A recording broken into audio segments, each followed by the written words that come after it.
Okay, so today we're going to talk a little bit more about interpretations of predicate logic, and specifically we're going to take a look at how we can use interpretations to evaluate certain properties of sentences or arguments. And we're going to begin by looking at how to check sentences for the properties of being quantificationally true or quantificationally false. Quantificationally true meaning it's true on every possible interpretation, and quantificationally false meaning false in every possible interpretation, or indeterminate meaning it's true in some interpretations and false in others. So when you're confronted with a sentence of predicate logic, what you would do to investigate these properties is try to make it false, and if it can be shown to be false, for example, it means it's definitely not quantificationally true, although there's nothing we can do as far as building interpretations that would show it's definitely quantificationally true, because maybe there would be some way to make it false we just haven't found yet. And vice versa, if we can make it true, if we can build an interpretation that makes it true, it shows that it's definitely not quantificationally false, but it doesn't necessarily mean it's quantificationally true. Maybe there's a way to make it false we just haven't found yet. The one thing that we can know for sure is if we can show it, build an interpretation that makes it true and an interpretation that makes it false, that shows it to be a quantificationally indeterminate sentence. Now, a lot of the time, you're not really going to have any idea by looking at a sentence whether it seems quantificationally false or quantificationally true. And we want to check, we want to approach the way that we think the sentence sounds first. For example, if the sentence sounds like something that, or if it seems like something that can definitely be false, we probably want to check first to see if we can make it false. And then we'll know, for example, that it's not quantificationally true, where if we went the other route and we started trying to make it true, that might be more difficult, for example. It'll make more sense kind of what I'm talking about in a second here. So a lot of the time when we have these sentences of predicate logic, they might be a little bit hard to reason about. So it might help to give it a translation into English, and that'll kind of help us to know where to get started. So for example, this is a conditional, and its antecedent says, if it's F, then it's G, something's not F, therefore nothing is G, or everything is not G. And that's a little bit hard to reason about, but we can kind of give it a down-to-earth interpretation in English, like if it's a cat, then it's black, something's not a cat, so everything is not black. And right away, that doesn't sound right. That sounds like something that could at least potentially be false.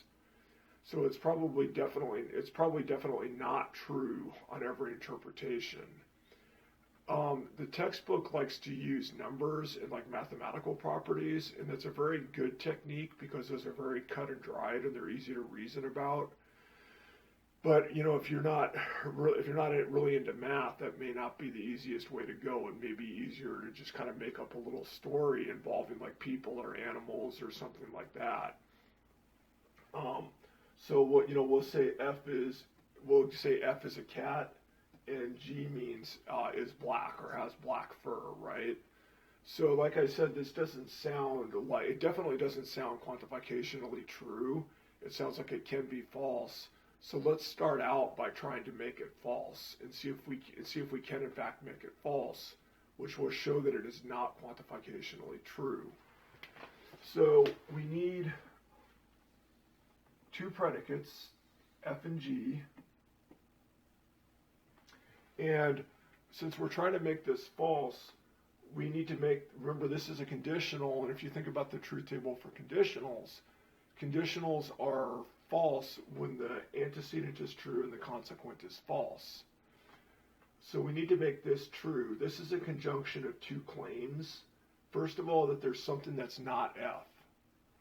And it's easy to make that true. Remember, these both have to be true if you think about the truth table for a conjunction and what makes conjunctions true. So there's something that's not F. or in other words, there's something that's not a cat, so let's call it Rover. And that could go either in here or it could go out here. We'll just put it here for now. And this says if it's a cat, then it's black. And there's nothing in F. So that makes this, we call these vacuously true statements. So it's a conditional that applies to everything, right? Because the main operator is this universal quantifier. If nothing is F, then there's definitely not something that is F and not G, which would make this false. So because nothing is F, this antecedent doesn't apply to anything. It's what we call vacuously true. So this is true. So this is true and this is true. So the antecedent is true. And what about the consequent? The consequent says everything is not G. Well, that's false. Rover is G. So we found an interpretation. We've described in this little sketch an interpretation that makes this false. So let's describe this interpretation formally now.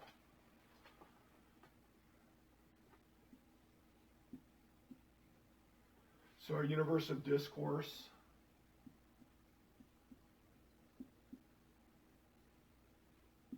is just this one thing, Rover. Okay. What's the extension of F?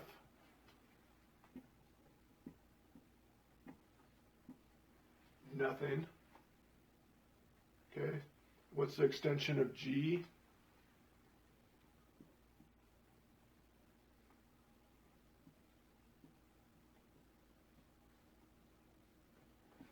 The extension of G is just this tuple with one thing in it, Rover. Okay, so this and all that reasoning that we did about cats and the color of their fur and everything, that was just kind of window dressing to help us think. This is the actual interpretation that shows that this can be false. All right, so if something is F, then it's G. That's true. It's vacuously true. Nothing's F. There's something that's not F. That's true. There's this thing Rover that's not F, right? And this is false. Everything is not G. That's false. There is something that's G. Now, maybe this is quantificationally false, but I don't think so. I think there's probably an interpretation that makes it true. And in fact, it's very rare that a conditional will be quantificationally false because they're quite easy to make true. All that it takes to make them true is that the antecedent be false or that the consequent be true. So let's go ahead and see if we can make this true, and that'll show there's a way to make it true and a way to make it false, so it's indeterminate. And I have a feeling that this sentence is probably indeterminate. So what if we change our interpretation here to try to make this, antecedent false? And that should be easy because it's a conjunction. So all it takes is for one of these two statements to be, one of these two conjuncts to be false to make this antecedent false and to make this whole conditional true. So let's suppose that we just make this false. It says if it's F, then it's G. So let's put Rover over here. Well, that makes this false, so it makes this conjunction false. And we don't really even have to worry about what the rest of this says now. We know that this conditional is true. So we found an interpretation that makes this true.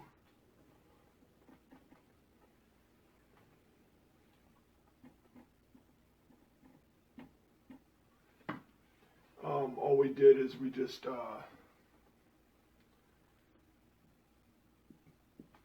we made G empty, and we put Rover over an F, and so we know that this sentence is quantificationally indeterminate. It can be true, it can be false.